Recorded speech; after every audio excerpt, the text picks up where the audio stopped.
આપણી સાથે અત્યારે ગામ થાનથી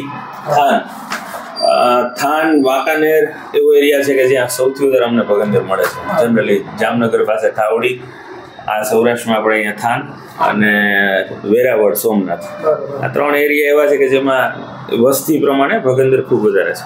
એટલે થાનથી ઘનશ્યામભાઈ ગુગલિયા આવ્યા હતા, મેલ 37 યર્સ.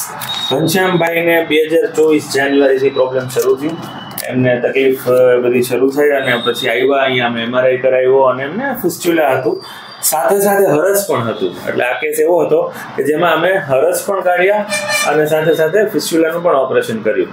એ એમના જ શબ્દોમાં કઈ રીતે શરૂઆત થઈ તમને પ્રોબ્લેમની અને પછી શું થયું શું નહીં.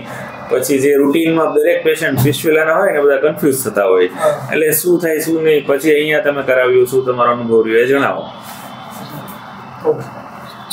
ડોક્ટર જય માકડિયા સાહેબનું કામ બહુ સારું છે. ઓકે. હા, ગ્રીન લાઈફ હોસ્પિટલ રાજકોટ સાહેબે મને બહુ મસ્તીનું ઓપરેશન કરી દીધું. બહુ હું સાહેબ આમાં દવા લઈને થાકી ગયો હતો. દવા લીધી, હા બહુ દવા લીધી. જાન્યુઆરીથી લેતા? હા, દવા એકદમ કન્ટિન્યુ મારું ચાલુ હતું ને દવા હું લેતો હતો.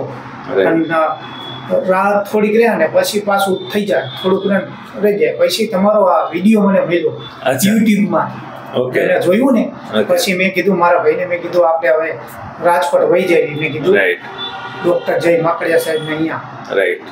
પછી અમે અહીંયા આવ્યા. હવે તમારો યુટ્યુબમાં વિડીયો જોઈને બીજા આવા કોઈ હશે એને સારું થશે. ઓકે. અને તમે આવ્યા ત્યારે તમને શું તકલીફો શરૂ થઈ, પછી દવા શું લીધી, એમાં શું અનુભવ હતા? કે તમે દવા લેતા ત્યારે તકલીફ થાય ત્યારે પછી માનસિક દુવિધા હોય કે મળશે નહીં મળે, એ બધા પ્રશ્નો હોય. ઘણા ડોક્ટર પાસે તમે ફેરવી હોય દવા?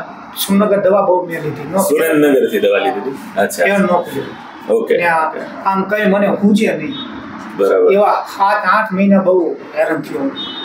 એ જે મેન્ટલ ટ્રોમા હોય કે 7 મહિના સુધી એમ થાય કે મને મળશે નથી મળતું, આ ધ્યાન ત્યાંનું ત્યાં જાય, કોઈ ધંધામાં ધ્યાન ના લાગે, બીજું કઈ ધ્યાન ના લાગે. એટલે હવે આજે છેલ્લા ફોલોઅપમાં છે અને હવે ફર્સ્ટ ક્લાસ એમને સોલ્વ થઈ ગયું છે. અને આપણે ઓપરેશન કર્યું એને જ દિવસે મેં રજા આપી દીધી હતી. અહીંયા કોઈ 24 કલાકનું રોકાણ કે એવી કોઈ જરૂર નથી. અને બેને ખૂબ સાથ આપ્યો, એમને જ ડ્રેસિંગ કરાવ્યું અને ડ્રેસિંગ ઘરે જ જાતે કર્યું હતું. 10 દિવસે 20 દિવસે 30 દિવસે એવી રીતે આવવાનું હતું બસ. એટલે ઘણા એવા પેશન્ટ્સ હોય છે કે જેને એવું હોય છે કે ભગંદર નહીં મટે. ઘણા એવા હોય છે કે જે દવાઓ ખૂબ લે છે. ખાસ કરીને દવામાં રૂપિયા કરતા એન્ટીબાયોટિક શરીરમાં જાય એની નુકસાની ખૂબ હોય. જરૂર વગરની એન્ટીબાયોટિક્સ લોંગ ટાઈમ ના લેવી જોઈએ.